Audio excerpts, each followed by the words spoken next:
Que Dios les bendiga, amada iglesia.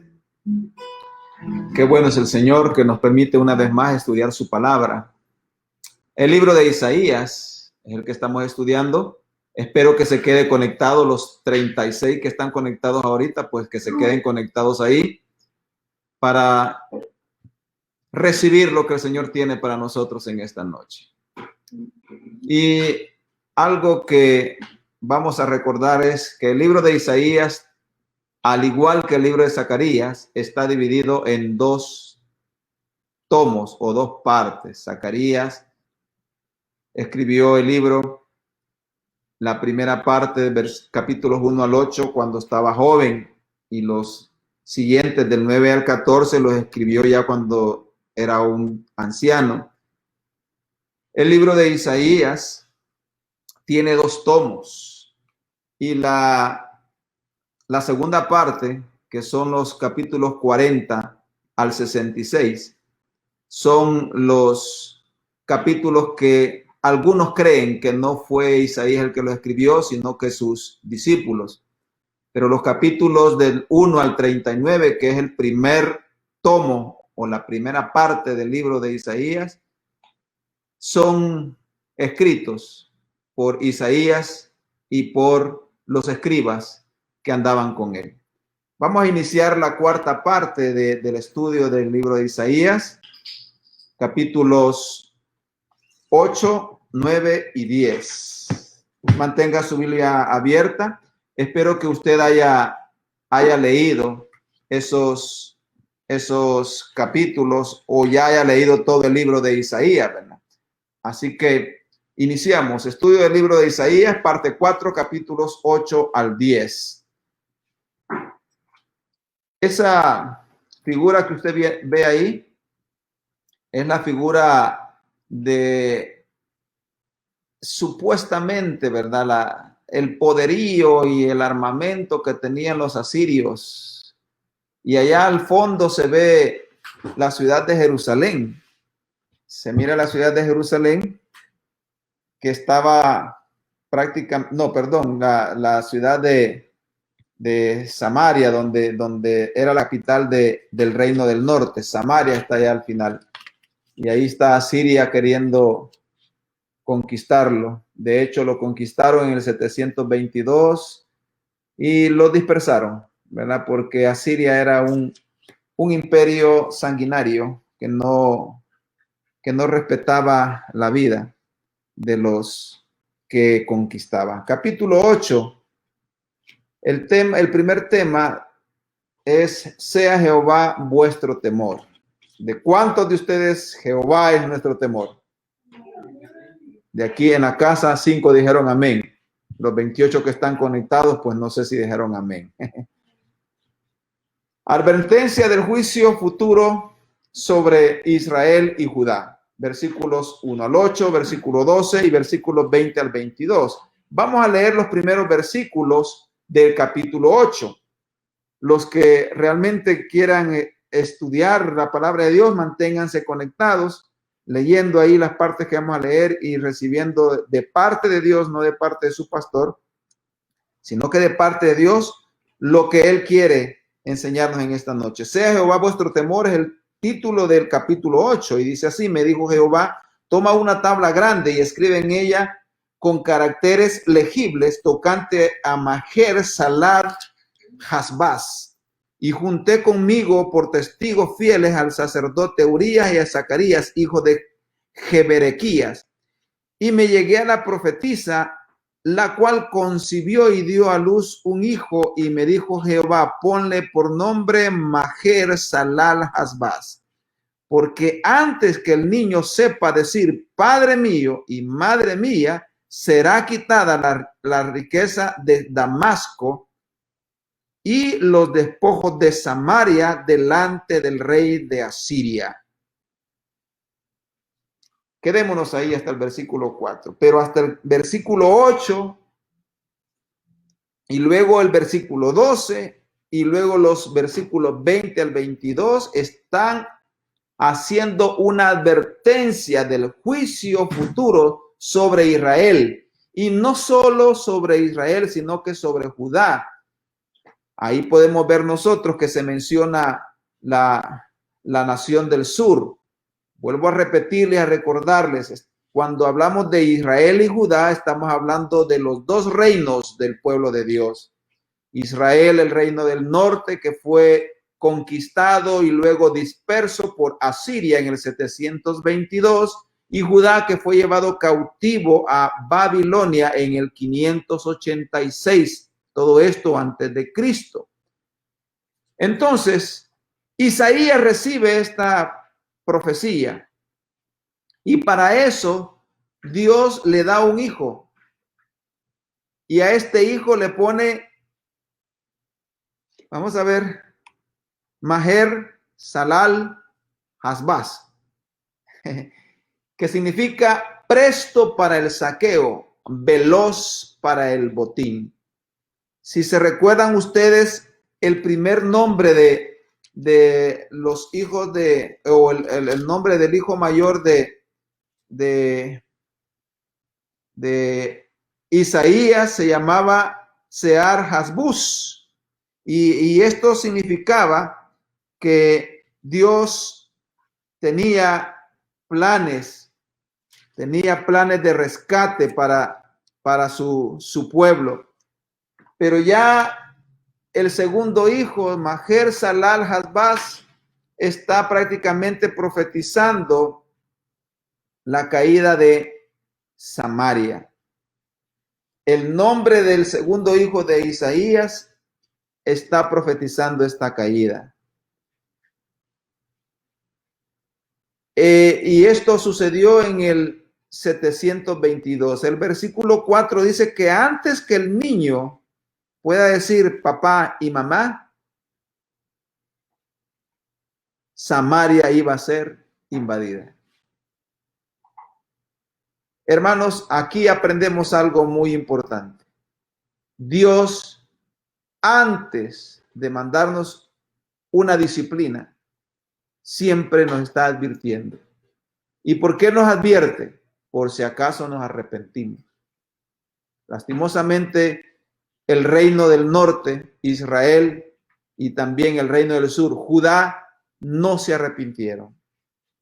Pero Dios siempre advierte y siempre da una oportunidad de arrepentimiento. Pero ninguno de los dos reinos del pueblo de Dios se arrepintieron.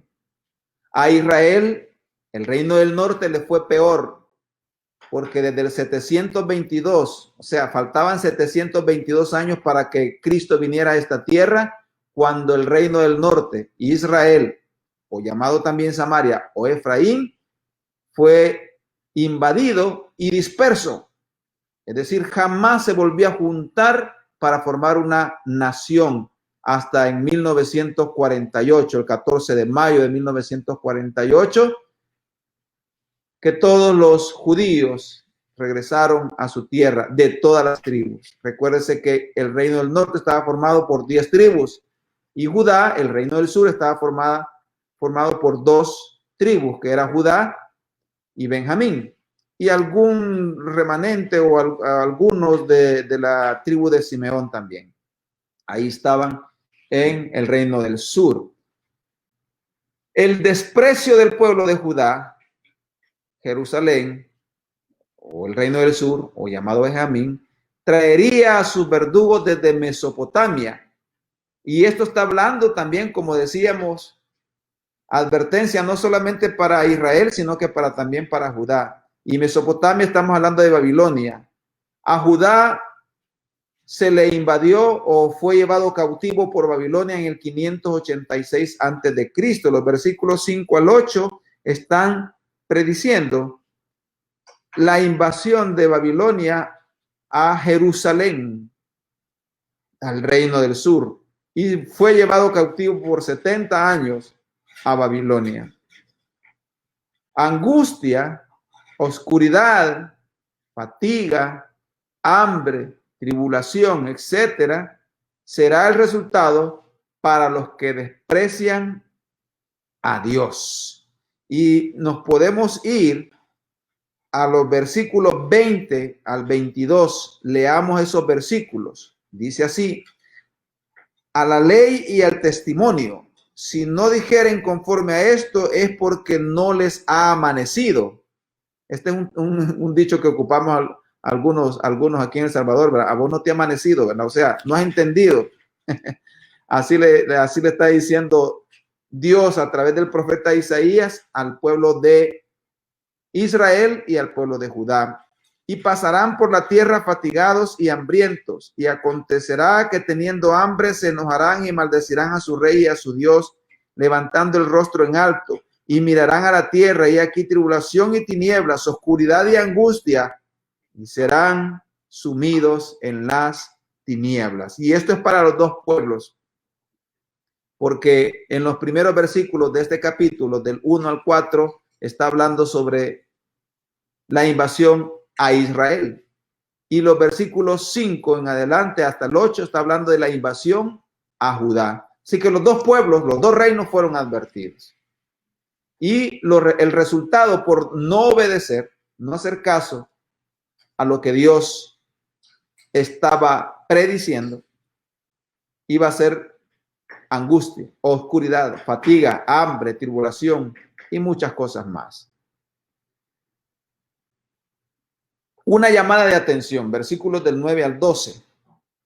Vamos a leer algo de eso. Dice así el versículo 9. Estamos en el capítulo 8. Reunidos pueblos y seréis quebrantados. Oíd todos los que sois de lejanas tierras, ceñidos y seréis quebrantados. Disponeos y seréis quebrantados. Tomad consejo y será anulado.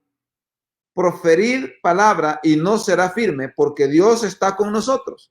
Porque Jehová me dijo de esta manera con mano fuerte y me enseñó que no caminase por el camino de este pueblo, diciendo, no llaméis conspiración a todas las cosas que este pueblo llama conspiración, ni temáis los que ellos temen, ni tengáis miedo.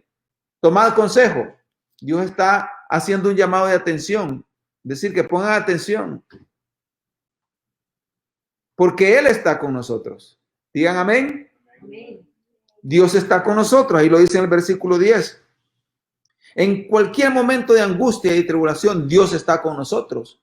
Y ahí le está diciendo Dios a través del profeta Isaías que Él está con su pueblo, que tomen el consejo, que escuchen la palabra para que puedan ser salvados. Pero Israel y Judá no pusieron atención. No conspiréis contra Jehová. Cuando la palabra conspirar significa tomar otra acción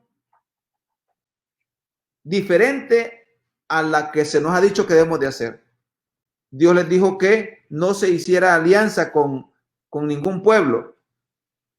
Israel, reino del norte, se alió con Siria, y Judá en estos tiempos se alió con Asiria, que eran diferentes.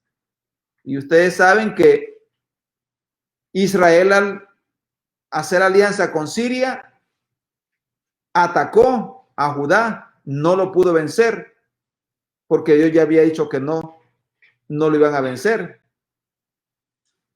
Pero el rey de ese entonces se alió con Asiria para enfrentar a Israel y a Siria. Esa conspiración le costó cara tanto a Israel como a Judá, porque Israel se alió con Siria y Judá se alió con Asiria. Y Dios está diciendo, está llamándole la atención, tomen consejo, yo estoy con ustedes, no conspiren contra mí. Pero Israel y Judá no hicieron caso. En medio de todo esto aparecen palabras de esperanza para el futuro, tanto para Israel como para Judá. Versículo 8. Y pasando hasta Judá inundará y pasará adelante. Está hablando de Babilonia. Y llegará hasta la garganta y extendiendo sus alas llenará la anchura de su tierra. Oh Emmanuel, Dios con nosotros. Ahí está la palabra de esperanza. Pero esta esperanza es solamente para aquel que se mantenga fiel a Dios. Y Él dice que será nuestro santuario. Versículos 13 al 15. a Jehová de los ejércitos, a él santificad, sea él vuestro temor y él sea vuestro miedo. Entonces él será por santuario, pero a las dos casas de Israel, está hablando de los dos reinos, ¿verdad? Por piedra para tropezar y por tropezadero para caer y por lazo y por red al morador de Jerusalén. Y muchos tropezarán entre ellos y caerán y serán quebrantados y se enredarán y serán apresados. Está hablando de un momento de liberación, un momento de esperanza, pero solamente para aquellos que se mantengan fieles, porque siempre hay un remanente que se mantiene fiel al Señor. Ata el testimonio. Esto se hacía para preservar las palabras profetizadas. Y ahí lo dice el versículo 16. Ata el testimonio, sella la ley entre mis discípulos. Y esta palabra para que las futuras generaciones, especialmente las futuras generaciones que todavía permanecían fieles y no llegaba Babilonia a Judá, pudieran escuchar estas palabras. Capítulo 9 hasta el 10, 1 y 4. La profecía del Mesías y juicio sobre Israel. No habrá siempre oscuridad. ¿Cuántos dan gloria a Dios por eso? Dice, no habrá siempre oscuridad.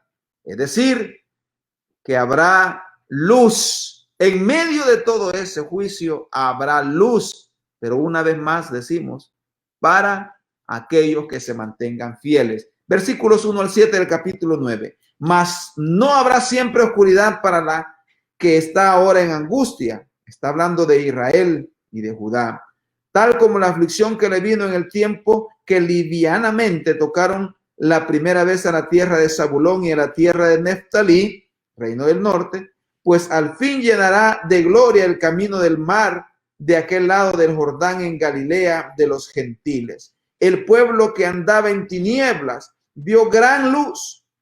Los que moraban en tierra de sombra de muerte, luz resplandeció sobre ellos. Multiplicaste la gente y aumentaste la alegría. Se alegrarán delante de ti como se alegran en la siega, como se gozan cuando reparten despojos, porque tú quebraste su pesado yugo y la vara de su hombro y el cetro de su opresor como en el día de Madián, porque todo calzado que lleva el guerrero en el tumulto de la batalla y todo mando revolcado en sangre serán quemadas, pasto del fuego. Y mire qué bonito esto, porque un niño nos es nacido, hijo nos es dado, y el principado sobre su hombro, y se llamará su nombre admirable, consejero, Dios fuerte, Padre eterno, príncipe de paz. Lo dilatado de su imperio y la paz no tendrán límites sobre el trono de David y sobre su reino, disponiéndolo y confirmándolo en juicio y en justicia desde ahora y para siempre. El celo de Jehová de los ejércitos hará esto. Palabras de esperanza. No habrá por siempre oscuridad. Y aquí está, aparte de la profecía de la venida del Mesías, de nuestro Señor Jesucristo a esta tierra, podemos leer la profecía sobre el reinado milenial de Jesucristo. Y ahí están los versículos del 1 al 5, que ya los leímos, y también el versículo 7, cuando dice, lo dilatado de su imperio y la paz no tendrán límite. Está hablando ya del milenio. Versículo 6 está hablando de la venida de Jesucristo a esta tierra, la primera venida. Y el versículo 7 ya está hablando del reinado milenial de Jesucristo, es decir, después de su segunda venida. Ahí hay una persona descansando. Se mira que está en paz, ¿verdad? Está tranquila esta persona. ¿Por qué cree que está tranquila? Porque la venida del Mesías fue profetizada. Y eso daba paz y daba tranquilidad al pueblo porque estaba esperando su Mesías. Y ya lo leímos en el versículo 6. Y cuando dice su imperio y la paz que él dará no tendrá límites, ya está hablando del milenio. Y por eso está esa persona descansando, está en paz. Luego tenemos el juicio contra Israel. Y estamos hablando de los versículos 8 al 21. Y los versículos 1 al 4 del capítulo 10. Estos versículos describen la arrogancia y la constante falta de arrepentimiento de Israel. Israel era llamado a arrepentirse, pero no lo hacía. Muchos de nosotros, hermanos, enfrentamos estas situaciones. Dios nos llama a arrepentirnos y seguimos en nuestros delitos y pecados. Y cuando viene la disciplina sobre nosotros, nos preguntamos, Señor, ¿y por qué a mí? Si yo te sirvo. Sí, pero tenemos pecados ocultos, muchos. Hay cosas que no se las hemos entregado al Señor. Y esto de la arrogancia, la falta de arrepentimiento, no solamente sucede con Israel y Judá, sino que sucede también con muchos hijos de Dios hoy en la actualidad. Arrogancia, falta de arrepentimiento, altivez. Arrepintámonos, y eso va para mí también. Mi hija dijo amén. ¿O quién dijo? Una de las dos hijas. También se detalla en estos versículos la ira y el juicio de Dios contra todos ellos. Podríamos leer alguna de esas partes de ese juicio. Ni siquiera en su gran angustia, el pueblo de Israel, el reino del norte y Judá, ni siquiera en su gran angustia se contristaron ni se humillaron. Veámoslo un poquito. Versículo 8. El Señor envió palabra a Jacob. Jacob era Judá y cayó en Israel. Está hablando de el reino del norte. Y la sabrá todo el pueblo de Efraín. Efraín, dijimos que es el reino del norte. Y los moradores de Samaria. Samaria también es el mismo reino del norte. Que con soberbia y con altivez de corazón dicen, los ladrillos cayeron, pero edificaremos de cantería. Cortaron los cabraigos. Vamos a ver. Cortaron los, cabraigos, pero en su lugar pondremos cedros. Pero Jehová levantará los enemigos de Rezín, está hablando de Asiria, contra él. Y juntará a sus enemigos del oriente, los sirios y los filisteos del poniente, y a la boca llena devorarán a Israel, hablando del reino del norte. Ni con todo eso ha cesado su furor, sino que todavía su mano está extendida. Todavía el Señor tenía su mano extendida diciéndoles, arrepiéntanse. Todo esto les va a venir, pero arrepiéntanse. Si ustedes se arrepienten, no les va a pasar nada. Pero Israel no entendió, ¿verdad? Pero el pueblo, versículo 13, dice, no se convirtió al que lo castigaba, ni buscó a Jehová de los ejércitos. Qué terrible. Gran precio que hay que pagar cuando no buscamos a nuestro Salvador. Ese mapita que ustedes ven ahí, si lo alcanzan a ver, la parte anaranjada es el imperio asirio. Y la parte verdecita inferior es el reino del sur, que no fue invadido por Asiria porque Asiria había respetado el trato o la alianza que Judá hizo en el 720 con ellos. Entonces respetó. Por eso Asiria, porque es una pregunta que surge, ¿por qué Asiria solo atacó al reino del norte y no atacó al reino del sur? Primero porque la palabra de Dios lo había dicho, ¿no? Que Asiria iba a invadir el reino del norte. Y Judá no fue invadido por Asiria porque había hecho alianza con Asiria en tiempos atrás, 120 o 115 más o menos años antes, 115 o 120 años antes habían hecho alianza y eso se había permanecido por más de 100 años. Por eso Asiria no atacó al reino del sur, es decir, a Judá. Pero Babilonia, más adelante, estamos hablando del 595 más o menos, 90, cuando Babilonia empieza a ser un gran imperio y ataca al imperio asirio, lo domina, ataca a Egipto, lo domina y después se va contra Judá, el reino del sur, y Babilonia así lo logra llevar cautivo. Solo que Judá no fue esparcido, fue mantenido cautivo, y el reino del norte, Israel, sí fue disperso. No pudieron volver a levantarse. 70 años después del cautiverio, regresa a Jerusalén, levantan la ciudad y también vuelven a edificar el templo. Y ahí podemos ver en el capítulo 10, ahora del versículo 5 al 34, Asiria, instrumento de Dios. Los enemigos nuestros pueden convertirse en instrumento de Dios, para bien o para mal. En este caso, Asiria, instrumento de Dios, para mal de Israel, porque Dios iba a cumplir su palabra y el pueblo de Israel iba a sufrir angustia, oscuridad, hambre, porque no obedecieron a Dios y se entregaron a la idolatría y al pecado sin freno alguno. Asiria es utilizado por Dios. Dios utilizaría a Asiria para disciplinar a Israel. Nosotros podríamos leerlo y leamos los primeros versículos. Capítulo 10 de Isaías, versículos 5 en adelante. Oh Asiria, vara y báculo de mi furor, en su mano he puesto mi ira.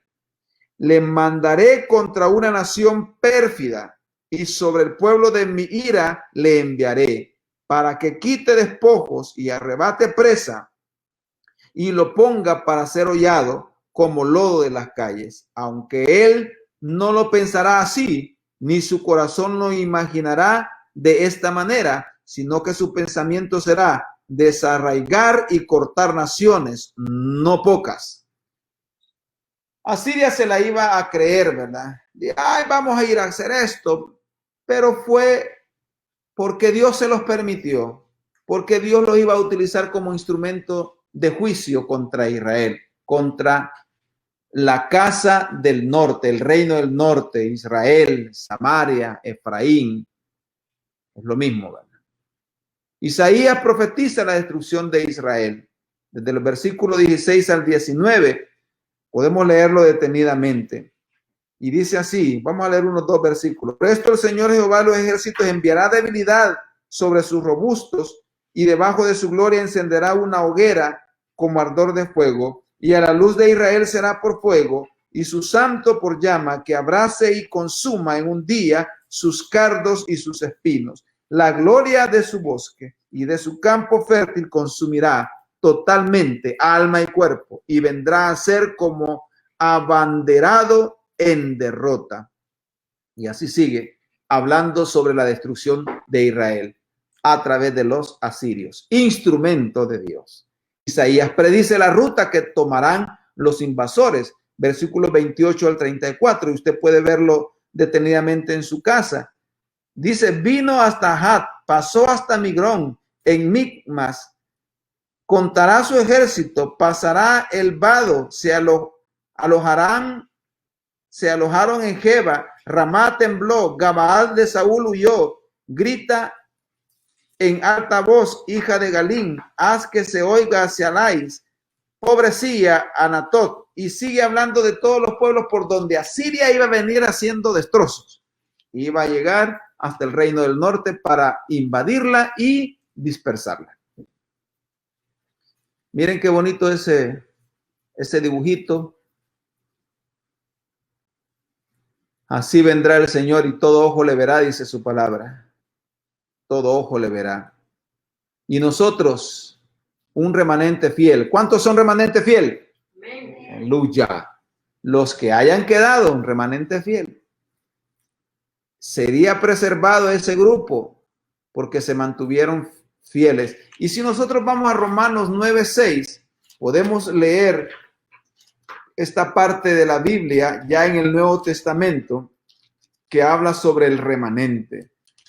Romanos 9, versículo 6 dice de la siguiente manera: no que la palabra de Dios haya fallado, porque no todos los que descienden de Israel son israelitas, ni por ser descendientes de Abraham son todos hijos, sino en Isaac te será llamada descendencia. Esto es, no los que son hijos según la carne son los hijos de Dios, sino que los que son hijos según la promesa son contados como descendientes, porque la palabra de la promesa es esta: por este tiempo vendré y Sara tendrá un hijo. Y está hablando del remanente que se va a quedar fiel al Señor. Y no está hablando solamente de los judíos, está hablando también de toda la iglesia.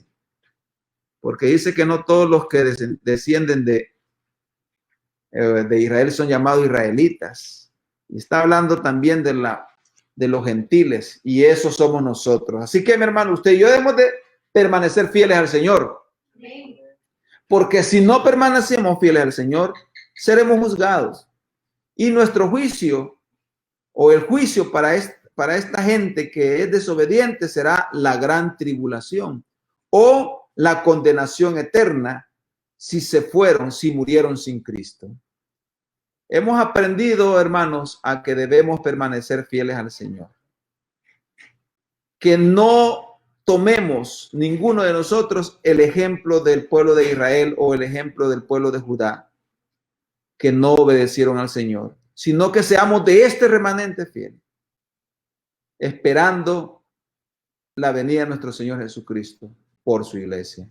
Señor, bendito sea tu nombre. Dios cumplirá su plan de salvación con el remanente fiel de su pueblo y de la iglesia, porque del pueblo de Israel, del Estado de Israel, habrá un remanente fiel.